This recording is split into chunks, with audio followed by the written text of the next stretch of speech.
दोस्तों, दिनाक्षी short hand में आपका स्वागत है। अगर आप चैनल पर नए हैं तो चैनल को सब्सक्राइब करें और बेल आइकन ज़रूर दबाएं। आज की साहित्य डिक्टेशन का यह 26वां दिन है। लगभग 400 शब्दों की यह डिक्टेशन 80 शब्द प्रति मिनट की गति से बोली जाएगी।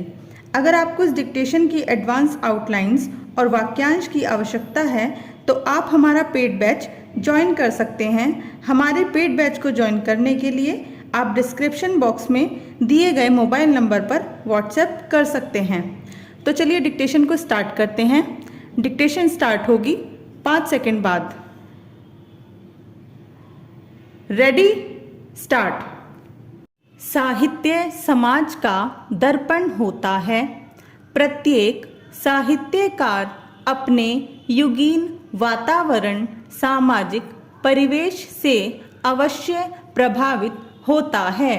जो साहित्यकार अपनी रचनाओं में अपनी युगीन परिस्थितियों की अवहेलना करता है, उसकी रचना साहित्य की कसौटी पर खरी नहीं उतरती है। औपन्यासिक तत्वों में देश काल योजना का महत्व स्पष्ट करते हुए डॉक्टर श्याम सुंदर दास ने लिखा है, बहुत से उपन्यास आदि तो केवल इसलिए मनोरंजक होते हैं कि उनमें सामाजिक किसी विशिष्ट वर्ग, देश में किसी विशिष्ट भाग अथवा काल में किसी विशिष्ट अंश से संबंध रखने वाला ही वर्णन होता है। ऐसी दशा में जिस उपन्यास का वर्णन जितना ही सटीक और स्वाभाविक होगा, वह उपन्यास उतना ही अच्छा माना जाएगा। महाश्वेता देवी द्वारा रचित अग्निगर्भ उपन्यास देश काल एवं वातावरण की दृष्टि से एक उत्कृष्ट रचना है। यद्यपि लेखिका ने आलोच्य उपन्यास में सन 1943 से लेकर 1976 की अवधि में पश्चिम बंगाल के सूखा व बाढ़ग्रस्त क्षेत्रों को ही प्रमुख स्थान दिया है, परंतु इन क्षेत्रों में खेतीहर मजदूरी की समस्याएं, उनकी जीवन शैली एवं उनके प्रति प्रशासन व राजनीतिक पार्टियों का दृष्टिकोण आदि सभी का विस्तृत वर्णन हुआ है।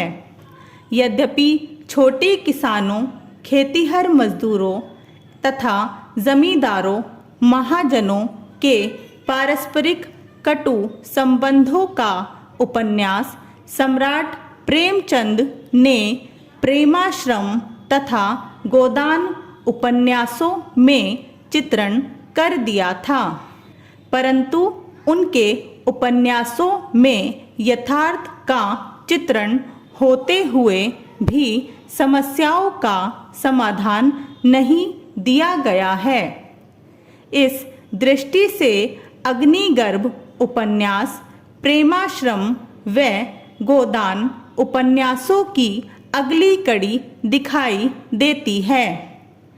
इस उपन्यास में लेखिका ने स्वतंत्रता के बाद मजदूरों को अपने अधिकारों के प्रति सचेत होते हुए तथा उन्हें प्राप्त करने के लिए संघर्ष करते हुए दिखाया है।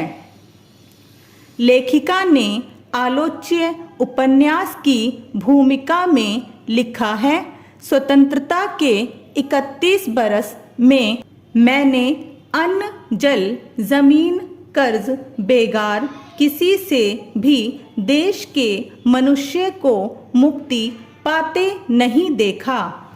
जिस व्यवस्था ने यह मुक्ति नहीं दी, उसके विरुद्ध शुभ्र, शुद्ध और सूर्य के समान क्रोध ही मेरे समस्त लेखन की प्रेरणा है।